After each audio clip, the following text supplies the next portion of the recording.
Tak dobrý den všem. Následující hodina bude v angličtině, tak plynule přejdu do angličtiny. Good afternoon, everyone. We will follow with a debate that is connected to the series of movies about women architects and designers. My name is Linda Bartošová. I work in Czech TV, and I will moderate the discussion. So women who will participate are Giovanna Borasi, Director of Canadian Centre of Architecture. Good afternoon to Canada. Can we hear each other? Thanks for the invitation and for being there. We are very distant. We're very thrilled to be all together. Jane Hall, one of the founders of the group Assemble Architects and the author of the book Breaking Ground, Architecture by Women. Good afternoon to Great Britain. Hello, I'm in Prague. This is like the Eurovision Song Contest. It's brilliant. Yeah, seems like a little bit. Let's wait and see. But we can't sing in Czech Republic. It's forbidden. So also probably the most famous Czech, not only female architect, but just architect in general, Evou Jiřičná, also joining us from England. Good afternoon. Hello, good afternoon. And last but not least, Irena Murray Žantovská, historian of architecture, curator and consultant, talking with us from Provence, if I'm not mistaken. Good afternoon. You are not. Good afternoon. Ladies, thank you for joining us in these pandemic times, even if we can't see each other in person. The main topic we will talk about is how women as architects are being recognized, treated, how different is to be a woman among male architects, but mostly how you approach architecture, what it means to you, and how maybe the feminine aspects may influence the result of the architecture of the general look in general. If you want to, you can react to each other, but since it's a little bit complicated, please just let anyone else finish their sentence and then you can react so that it's not just chaos. So I would like to start with a question, same for each of you. Are men and women today in architecture equal in every possible element or not, and why? Mrs. Jiřičná, we will start with you. Well, I think that there is no question that the men and women would be equal in every aspect. Maybe they are equal in a few aspects, but I can't really think of exactly the ones which I would put on the list. But of course, I think that we are having this debate because there is not an equality between men and women in architecture and many other professions. And it'll probably take some time. But I have to say that the difference between when I started and where we are now is so great that I think that if it goes with the same speed, so I'm very optimistic about the future of women in architecture and the equality between men and women. Mrs. Žantovská, you also look in architecture and you just study architecture and every possible element for a long time. Are you also optimistic about this or not so much? I am. It took, I think, to get off the ground took a very, very long time, but now that things are moving along, I think that there is a critical mass of architects who are women who don't qualify themselves as women architects or any other architects, but who focus on what they always wanted to do. That is architecture, their work. And I think that one should say that is probably true of women writers. They don't want to be women writers, they want to be writers. It's the work that's important. It's not the gender. Mm-hmm. But this said, I can only say, because you have just seen the film on Evou Jiřičnou, that Eva has the distinction of being the first architect academician voted in at the Royal Academy of Arts in London in 1997, I think, if I'm not mistaken, that the Academy was 230 years old, and she was the first architect who made this great step for other women. Now I'm sure that there are other women academicians, but you can imagine that if it takes 230 years to appoint a woman architect, an academician, then I only hope that we are living in a very fast world. And I hope that not the profession of architecture, but the larger domain of what it means to be an architect and work as an architect, teach as an architect, write as an architect, that all of that is moving in this global world with much greater speed. Mm-hmm. Mrs. Hall, you're from a younger generation, let's say, and you wrote the whole book about women architecture. So how do you perceive this situation? Is there equality, or is there a need to be equal in this field? I think there is increasing equality if you think about numbers and understand it from a kind of purely statistical point of view. Globally, 50% of architecture students are women, and many stay in practice, but those numbers radically drop off. And so there's kind of little equality in senior positions. But I think that's always been a very upward trajectory in a way, even in the last kind of 50 years or so, particularly in the post-war period when women were, really welcomed into the profession in many ways. But what I think is really important, and why we still need to emphasize women in architecture, is that, two things really. One is that it's very easy for them to become visible. We do live in a very gendered world. And so I don't think there's therefore equality in terms of experience. I think women have a very different experience in the architecture profession. So whilst they may be there, and that, we are all demonstrating that design in many ways is the same. Day-to-day life, life on the construction site, life in academia is a very kind of different world. And I think it's something that both men and women need to be more conscious of in order to change. So that feels like it's the project to work on if we want to reach kind of true equity even in architecture. Mm-hmm. Mrs. Borasi, how do you see that? Well, I agree with all of what have been said until now, and I think I also agree very much with Irene's point of expanding the notion of what architecture is, and I see it in working in an institution. Actually, we have more women than male, and so I think expanding to architecture in a very large way will actually help other figures to come up in kind of other area of design or other area of thinking about architecture or writing about architecture, as Irene was saying.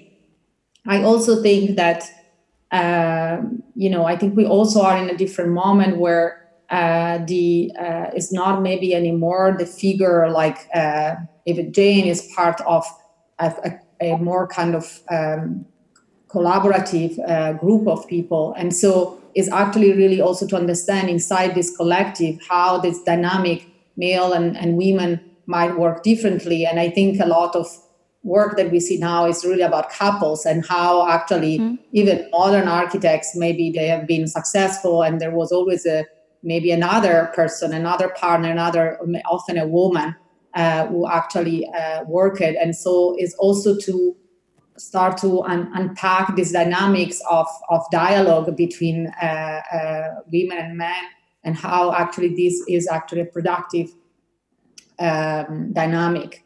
And I would say that the things is now a little bit more complicated, because if we just, I'm not sure it's still so productive to think about men and women, because I think if we start to look also at other aspects that might be of social inequality or people of color and so on, so actually looking to, in terms of intersectionality, we might also cannot just simply say a woman, like a woman of color might have even less opportunities that us that we are here. So I think there is also this other additional aspects now that we should not forget, and really working at the same time we work in this kind of women-male dialogue.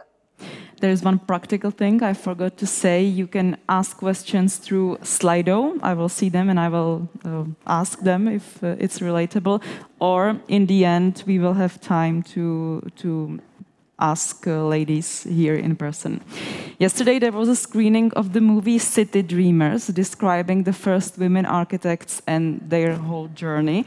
How difficult it was for the first women in this field when they started. How did their struggle look like, either when studying or working? Maybe Mrs. Jiřičná, what was your struggle? What was my struggle? If you struggled at all, of course. To be honest, first of all, I would like to thank Irena, because I did not know that I was a first woman academician. So, Irena, thank you for having discovered it for me. I had no idea. So, now going back to your question, I really didn't think it particularly difficult. My father was an architect, and even if I initially didn't want to study architecture. So I was brought up in a bed of an architect, who was always on the telephone, who was always working at night and spending weekends running on site, talking to people who actually make. So I met lots of people in the production, even before I studied architecture.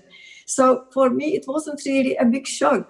And to be honest, the way how I was brought up, I somehow, if there was any problem, I always blame myself. So if people didn't treat me well, I always thought it was my fault. So I could only, I began, how shall I put it? I started realizing how badly some of the women are treated when I started having in the office, and when I watched people working with me, what kind of difficulties they had when they went, for example, to a big building site. It's those big men, really trying everything possible to embarrass them and to make them feel really, really badly.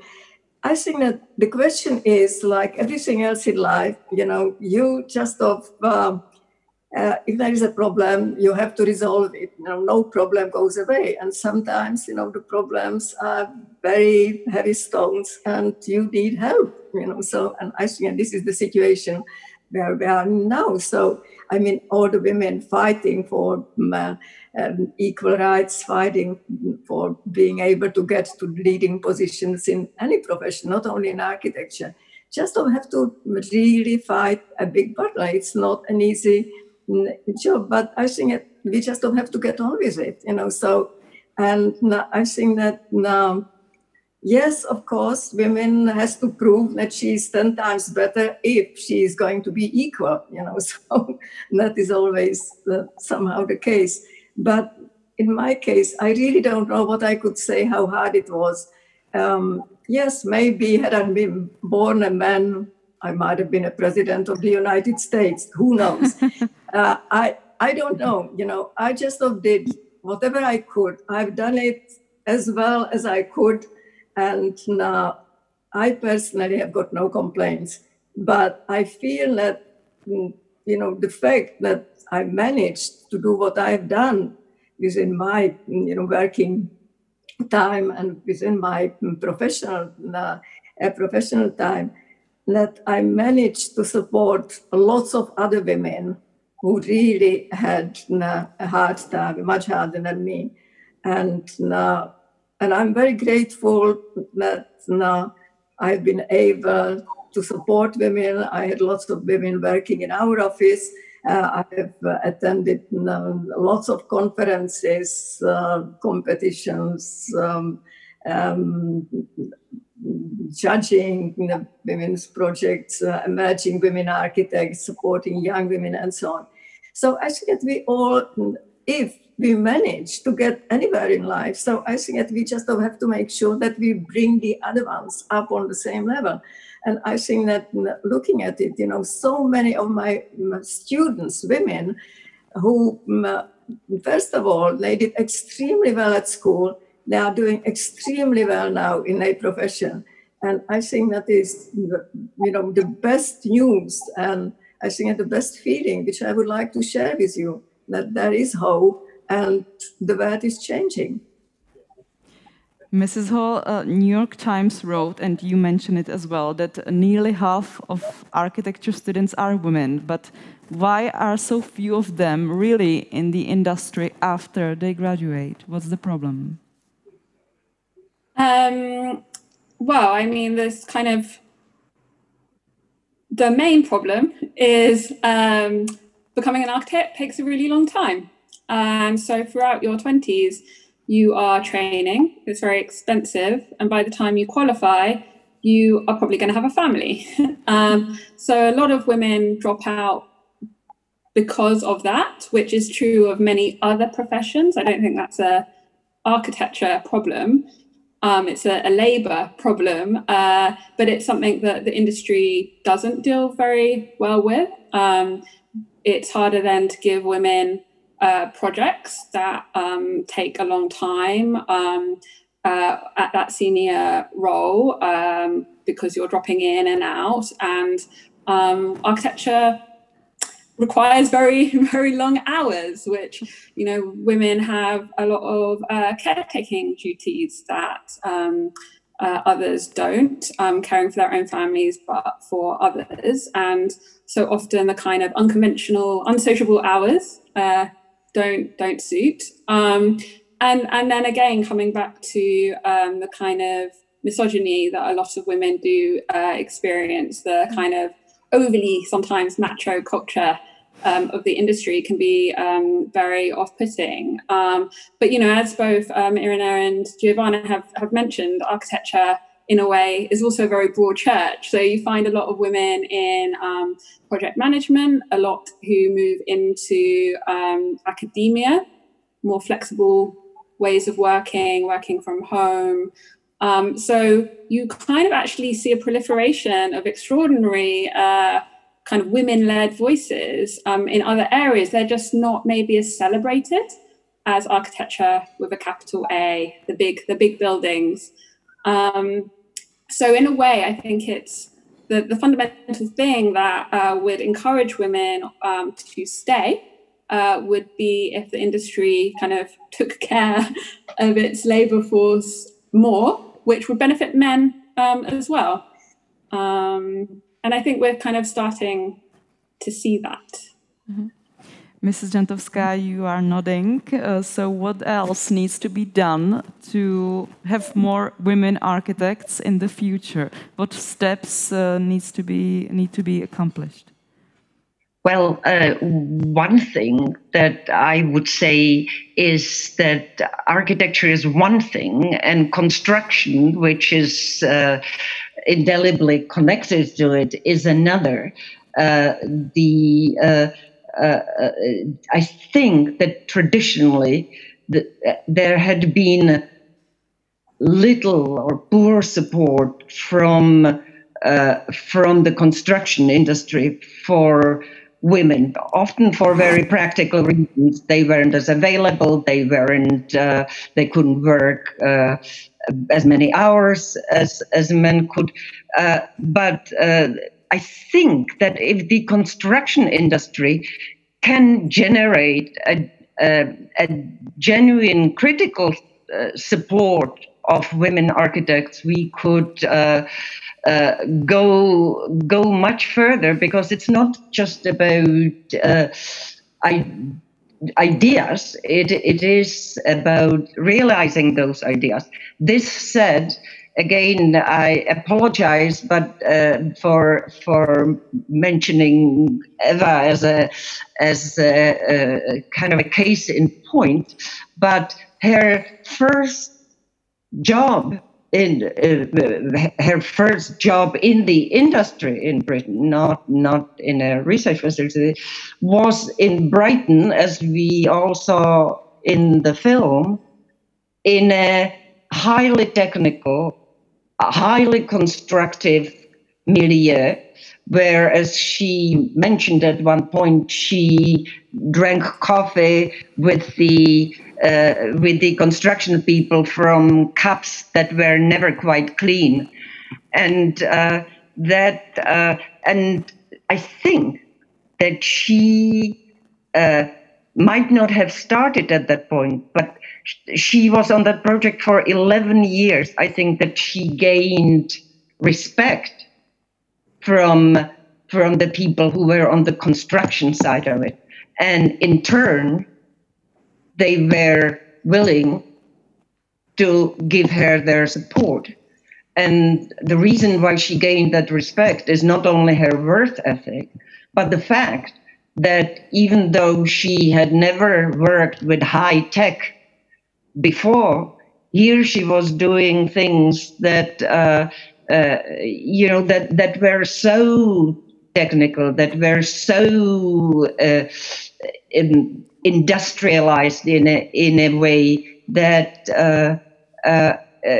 not everyone, man or woman, would have been able to stand up to that, particularly not after just a few years outside the university, but she did. And I think the support of the construction industry is vital. There should be, if you look, for instance, at prizes for women architects, they are always named after other women architects who weren't as lucky. But after all, Jane had a Bombardier Fellowship. Evou Jiřičnou is a recipient of the Jane Drew Award, a great award for women architects in England. But that comes often from the support of the frontier of women. But I think that that not just male architects, but male engineers and the construction industry could make a big difference to how women architects feel in a construction milieu. Mrs. Borasi, do you want to add something? Also, Evou Jiřičná, afterwards, maybe, so that. Yeah, sorry, I thought you were talking to me. Sorry. I'm sorry. We will give some space to Mrs. Borasi, okay. And then I will turn on you. Sorry. No, I think the point that Irena is making is fantastic, and it's really crucial, because I think the maybe it's like we are try really just to work in order to have female architect leading a practice is already happening, and it's not where the gain will actually be, is really in expanding this presence in all these other fields that we see how also in architectural projects now work. You need to work with so many other consultants, and I think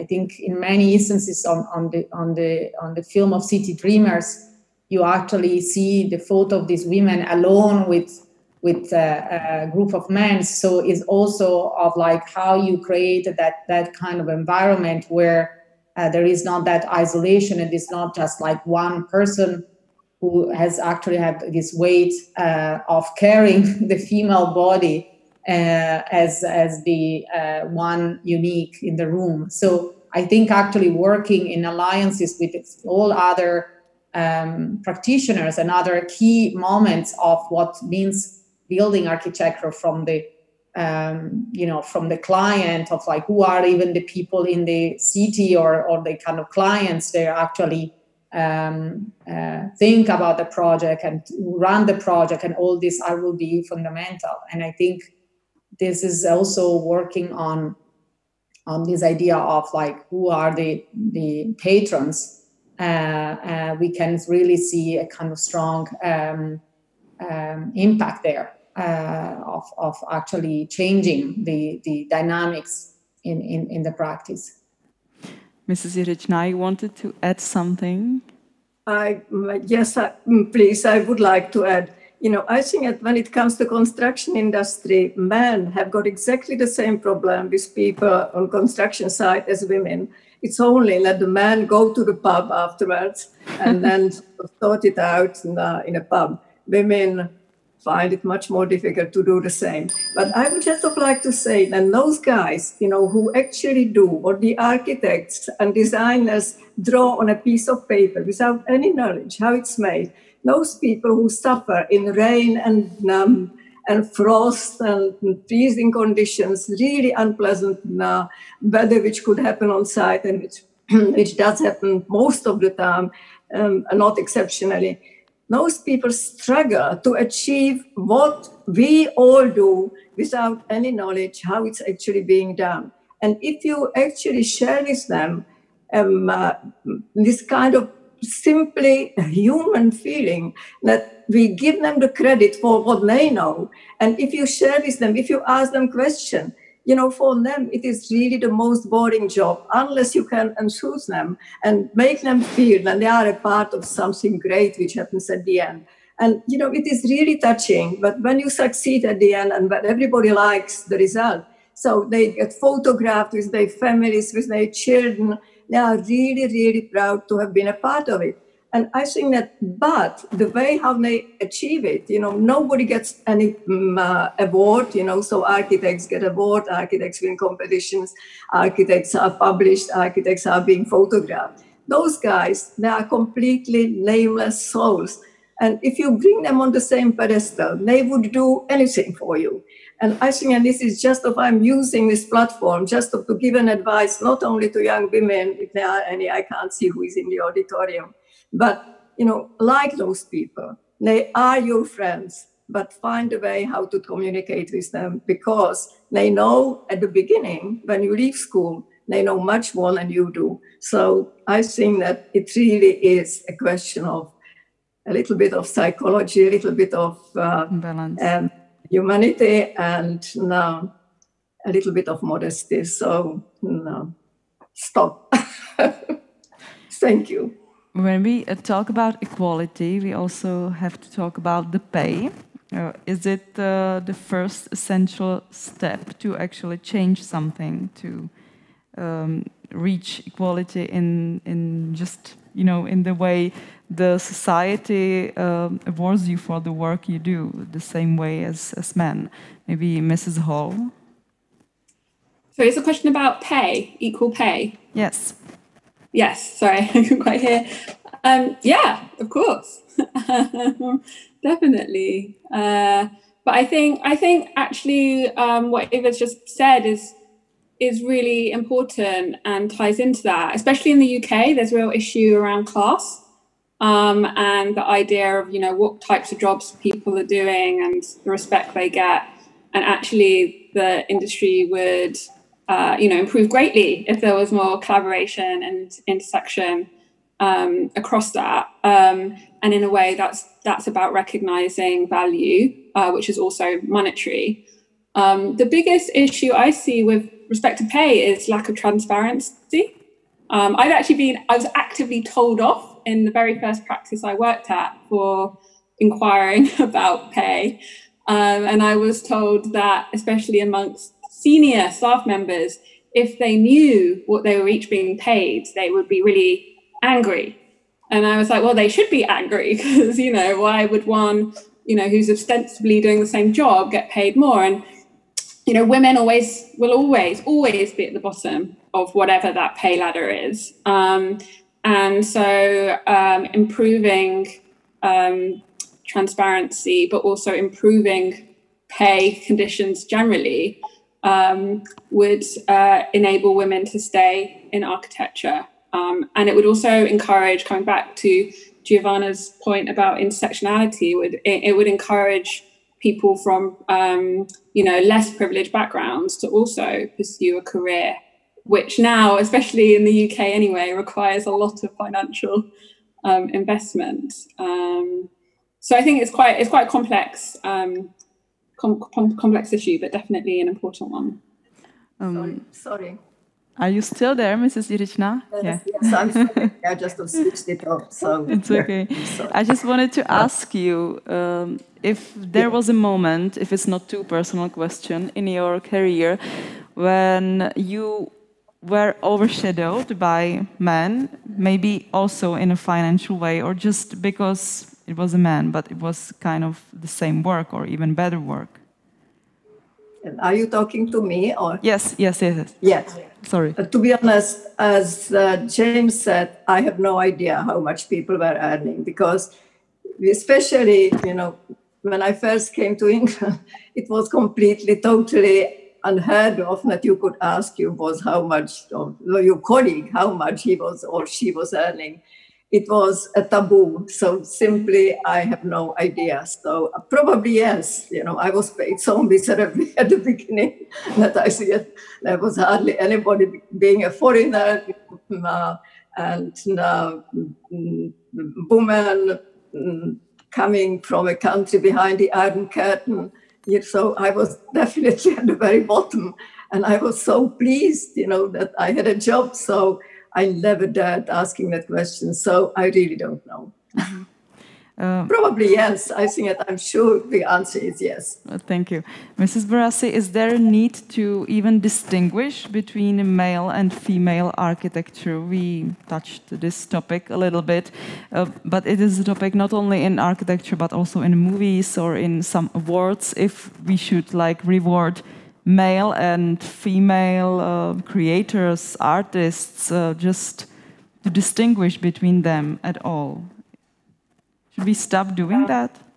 I think it's a very good question, and I don't know. I think that if it is a kind of activist tool, like through this, we're actually able, as Jane, she did clearly with her books, we are actually able to give visibility, and so maybe there is a moment that this is really should happen, that this is really making that difference in order to arrive to a moment where that difference is not important to point to anymore. But I think that in this moment is still a valuable tool to actually bring attention, and I think it's not different from other causes that are fundamental in this moment. I think, especially here in North America, this question of transparency, as Jane was saying, there are so many open Google sheet documents about salaries, and somehow actually drawing the inequality more in the structure. I know very well this for a museum, so they are circulating this Google Docs where you can see the salary from the director to a person who works in the education department, and somehow really pointing to inequalities. Then clearly you can start to line their layers also of gender if you want to complicate it more, that kind of transparency issues. But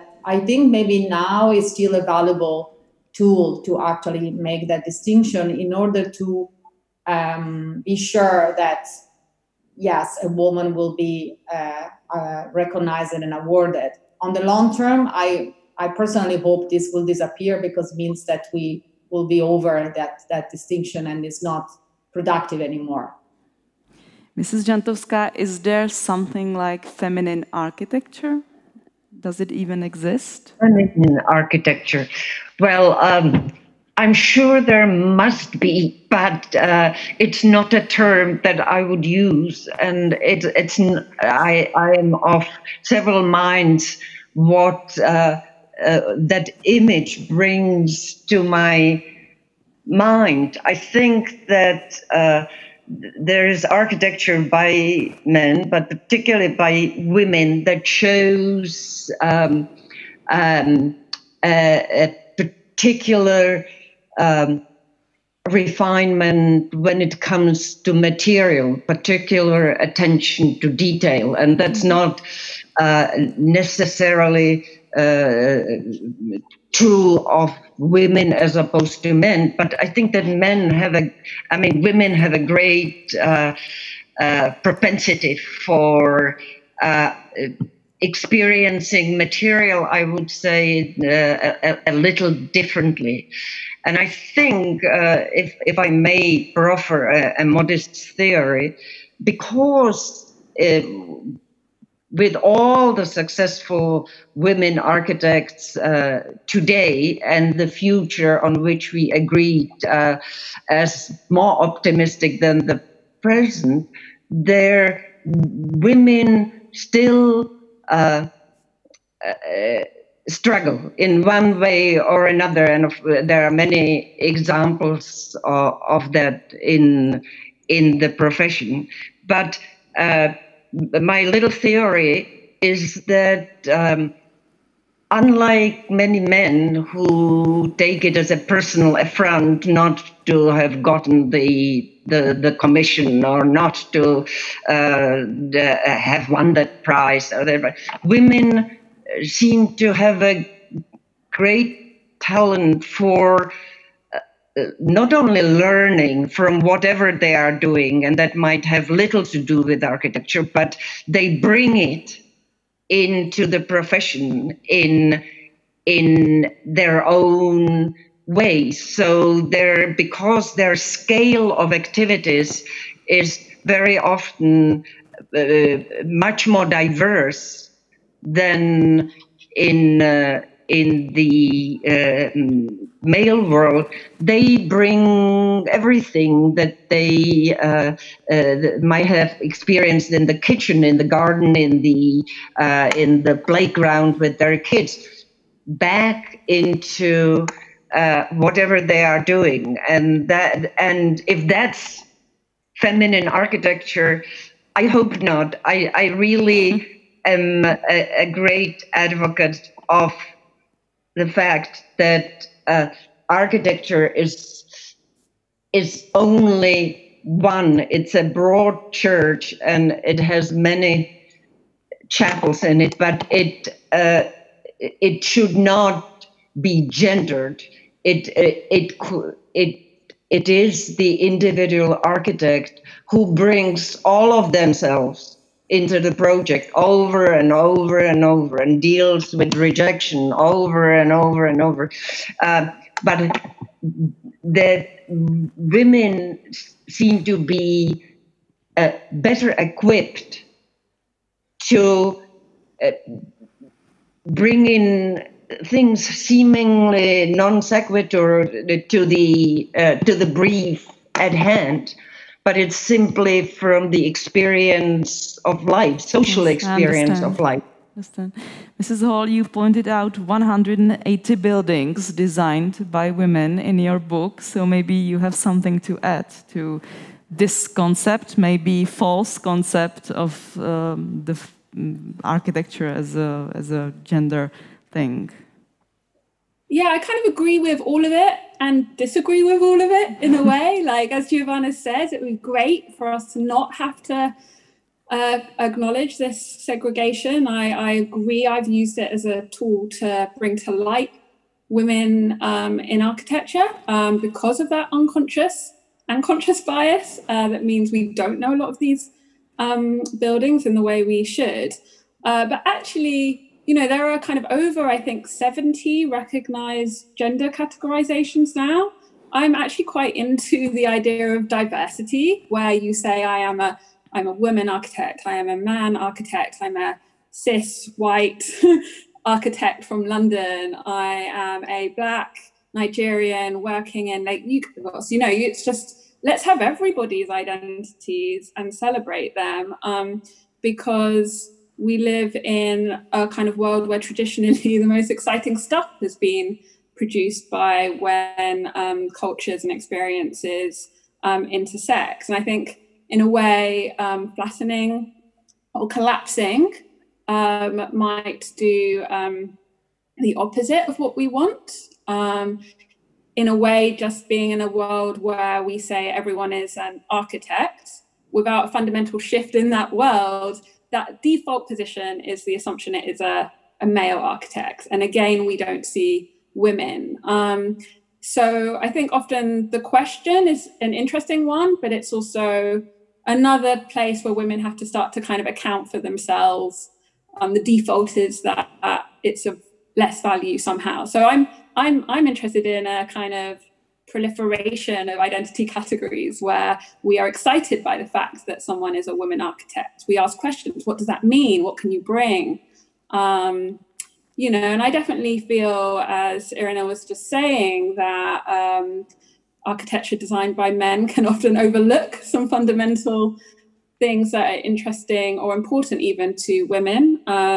My practice was part of a competition recently which required a kind of indicative master plan.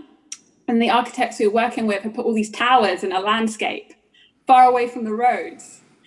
And they thought it was genius. And you know, my question was like, well, this means someone with a pushchair and all the shopping is going to have to walk further to their front door from the streets. If it's dark and a woman is coming home by themselves because the world we live in, it's possibly a scarier experience.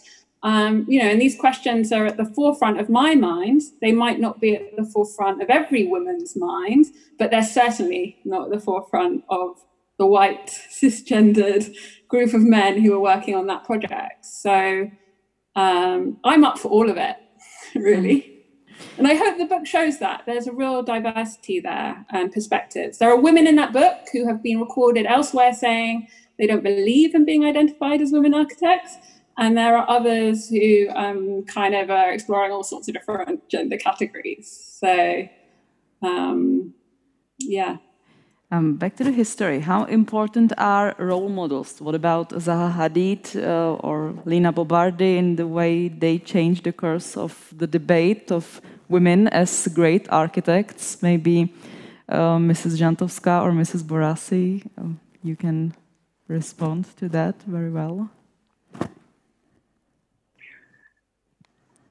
Giovanna, would you like to respond? Well, I can just say, of necessity, every woman architect that managed to do what should be self-evident, that is to establish themselves as a person of ideas that are embodied in designs, is left a trace. Some people left a very big footstep, and it so happens that the 6 women who are subjects of the 3 films that we have seen over the last 2 days left a very big footprint, and not just in their buildings and in their designs and in their furniture and in their, but as educators, as people who, as Eva said, looked out for other women to not only join the profession, but to succeed, to shine in the profession. And that is very important. People like Zaha were powerful personalities that very visible, very audible, very determined, very courageous. And I think all 6 women that are featured in the films,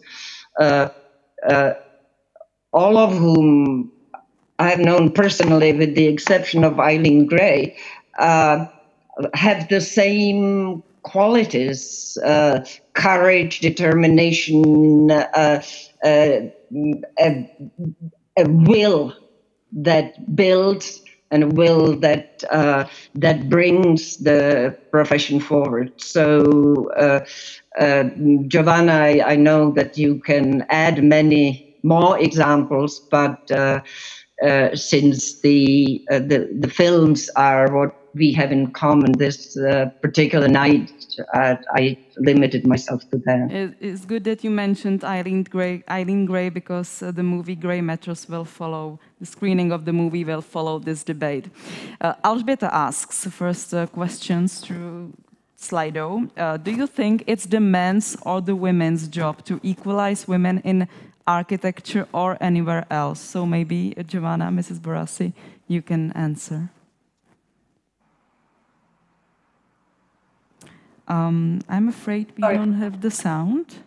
Yeah, sorry, I was asking, the question is the job... Do you think it's the men's or the women's job to equalize women in architecture or anywhere else?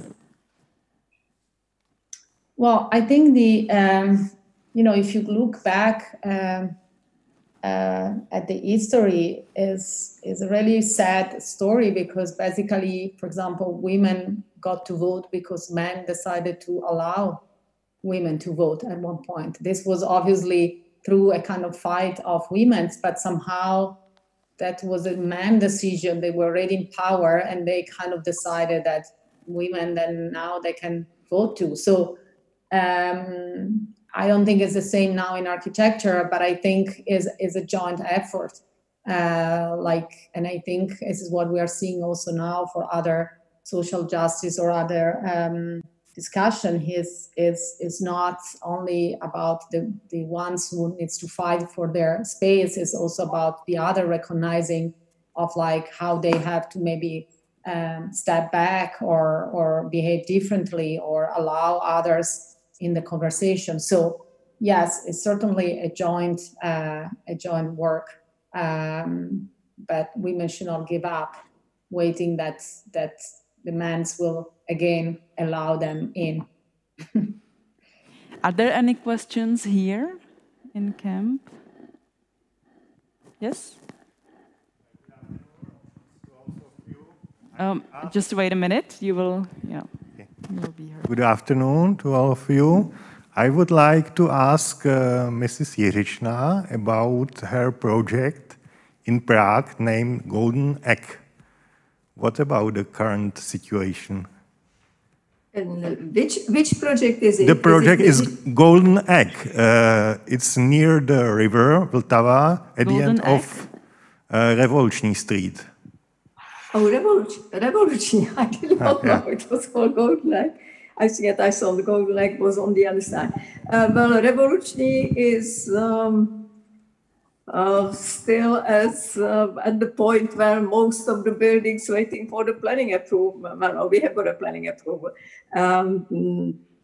We have to start building, and in order to start building in Czech Republic, generally speaking, not only in Prague, so one requires millions of permissions, and I think that the last one, I think that there is a window in one of the ventilation shaft of one of the existing building, which has been turned into a living accommodation. So I think that it used to be WC, but I think that now it became a kitchen. And so the person living in that flat is complaining. So I think that now, before that is resolved by the client, who is now arguing, so should the permission had ever been given for this situation, or would the person be able to move out, or I don't know, what is going on, to be honest. We are just waiting patiently, and sometimes things happen when you least expect it. So we were waiting for the permission to go ahead with the project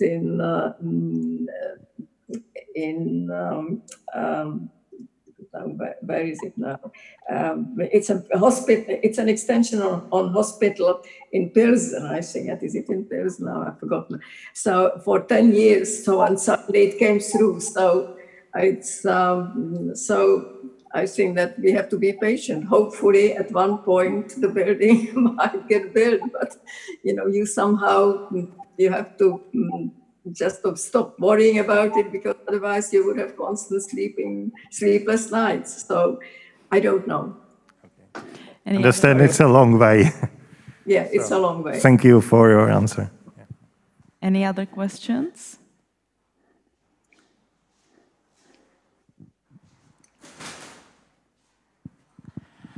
Hello, everyone.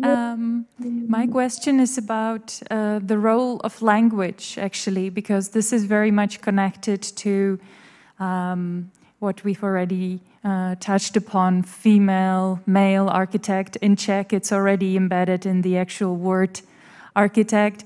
But it's not only that, it's also the language the women architects bring in. I noticed in the film City Dreamers that women tend to talk about city centers, not as centers, but as heart of the city. It's a completely different approach. And I wanted to ask whether you think that maybe this is something architecture needs, also in shifting a certain way of thinking about architecture. So I don't know who to ask. Maybe Giovanna, you can answer. Thanks. It's a very nice. I think it's a very nice point, and I think, the question of language in terms of how you describe things. Maybe his, in fact, the question were posed before to Irena about the kind of formal aspect of a kind of feminist architecture. Maybe your point is more interesting on understanding of how you actually describe, and is also what also Jane was saying of the preoccupation that maybe an architect will have in facing a project. So I think this is I never thought about this in those terms, but I think it's an interesting point. And I think the four women in City Dreamers, they really were concerned about the city. So somehow they're all women, but somehow their struggle is really on kind of a city and a kind of public and democratic access to the city. So and I wonder sometimes is actually because I know them all and they are so strong still in this kind of conviction, and if their conviction came out also of the fact they had to raise their voice higher to be heard. So somehow it is actually, if this difficulty or challenge that they had as female has actually helped them to be even stronger in their advocacy somehow. And maybe in the clarity of their discourse, in the immediacy of what they are saying, because you might know that you only have 1 minute and that's the time that people will pay attention to you, So, I will reflect on your question by myself, but maybe the other have something else to add. Does anyone want to react? I think it's a really great point. I think it's really interesting. Also, well, it sort of triggered two things for me. One is the way in which language in practice is very gendered in the way that generally work is reviewed. So I think globally, the idea of the crit or jury can be quite a place of attack that doesn't suit women so well often. And the language used there can be very aggressive, and often that then becomes the template by which architecture is practiced. It's translated from the school into the studio. I think it's an interesting point about the way in which women might use more maybe kind of descriptive terms that are slightly different, but also the idea of emotion or emotions generally not being something that should be apparent when you're in a studio, being able to describe things in the way that they make you feel, or or express any sort of emotion is kind of generally not the way things are done. And policing tone, policing emotions is actually, quite well known, misogynistic trope generally. And so its absence is quite palpable in the way that architecture is discussed. So I think it's really nice that you picked up on that in the way that in City Dreamers things were described. But beyond that, I think, the hegemony of English language as well is really problematic. And we don't see a lot of architecture, and we don't see a lot of women in architecture because we're not looking at sources which are written in other languages or promoted in other languages. So I think, those languages also come with a different kind of poetry, a different way of describing things. And we should try and, in a way, decolonize language so that we pay attention to other sources and other types of architecture, and therefore kind of people that are producing them. So I think it's a really great point that's super multi-layered. Yes. So any questions? I guess Hi, I have one more question. You mentioned that taking care of and be practical is one of women architecture dominancy. But as I think about it, and as Giovanna said, the city dreamers women were basically living in those cities mostly, and they were somehow connected to those places.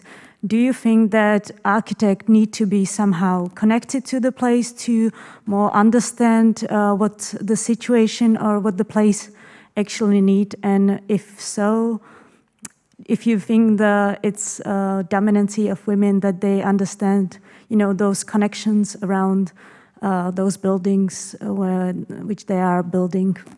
Thank you.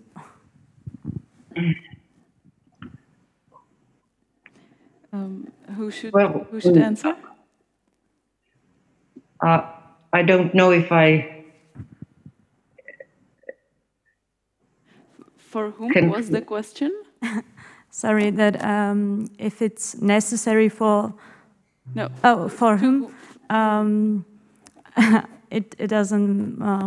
For Irena, probably. Yeah. Thank you. Yeah. Well, I think that again, at the risk of generalizing, a good architect is always connected to the place. The place might not be the place where they originated, and if you look at the 6 women from the film, the Cornelia Hahn Oberlander, a wonderful Canadian landscape architect, came from Germany as a refugee in the beginning of the war with her mother and her siblings. Denise Scott Brown grew up in South Africa, came to the United States to study. So their place, Evou Jiřičná and I myself are of the what was known as the class of '68, when one cast one's fate without knowing how it's going to turn out. I think that Eileen Gray, who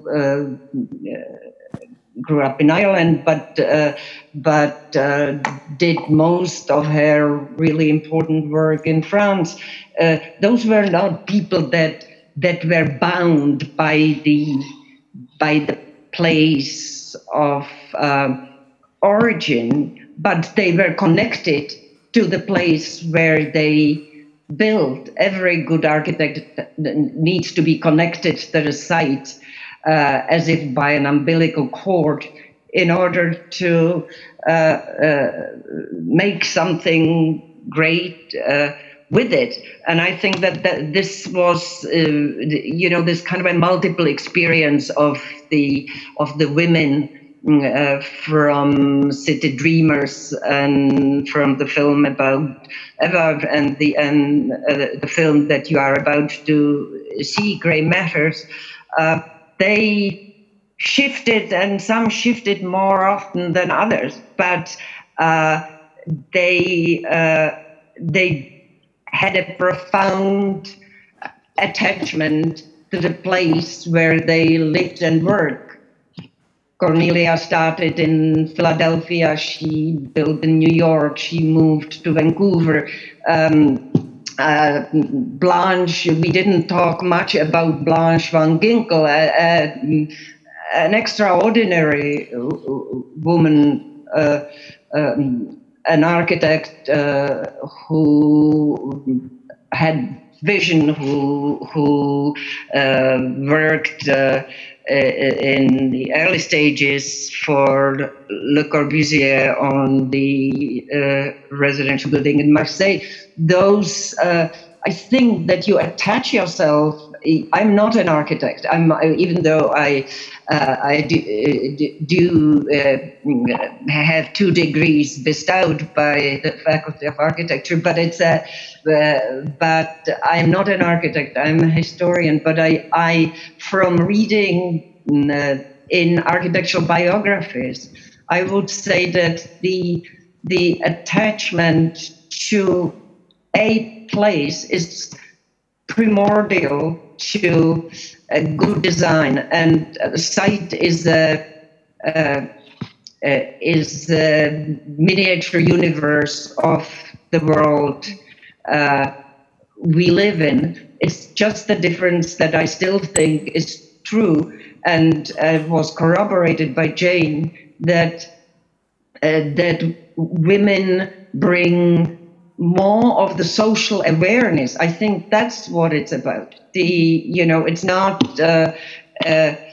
not building a grey piece of architecture in a place to which there is no access. That's an interesting project, but it's not great architecture. And I think that's you have to you can't root in every place you live in and work in.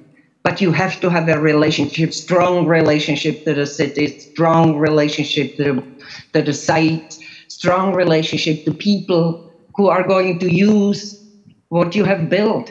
And I think that's Mrs. Jiřičná wanted to say something. Mrs. Jiřičná, yes, you can add something. I would like to contribute. I think that I just add to what Jane has said and what Irena has just said. The answer is that the minute you start working on a project, that project becomes a part of you. You think about it everywhere you go, you live through that project. So the emotional attachment from the very beginning, when you start getting involved and you work in different countries, you work in different conditions which are not always familiar to you. But you have to develop certain amount of feelings, and of course emotional worth of women is different to the emotional worth of men. And I would like to say that we are talking about women, but I think it is the collaboration of both. Men bring into play what the women maybe not do, and the collaboration of those two in an ideal world, I think that would really promise much better future. And so I think that this emotional part of the women's world, because I was going to say, I don't think that there is a difference between how what the building looks like designed by men or women. It might be, but it doesn't necessarily need to be. But the process, how women design and men design, is different. And I think that after more than 50 years of professional experience, I worked with both. And I think that is really what is a great asset, that in a teamwork, you actually contribute differently to something which at the end of the game produces a better result. So if we are going to finish, so I think that's all I wanted to say. I think that's a beautiful ending, and the time is off, I guess. Yeah, so thank you, ladies. Thanks a lot for joining us, and stay healthy. Have a nice autumn everywhere around the world. Thank you. Thank you so much. Thank you. Bye. Bye. Bye, Irena. Bye. Bye. Bye. So thanks a lot for the attention. And as we said, there will be a screening of a movie, Grey Matters, about famous Irish designer Eileen Gray. So stay here. That is my favorite person, so enjoy it.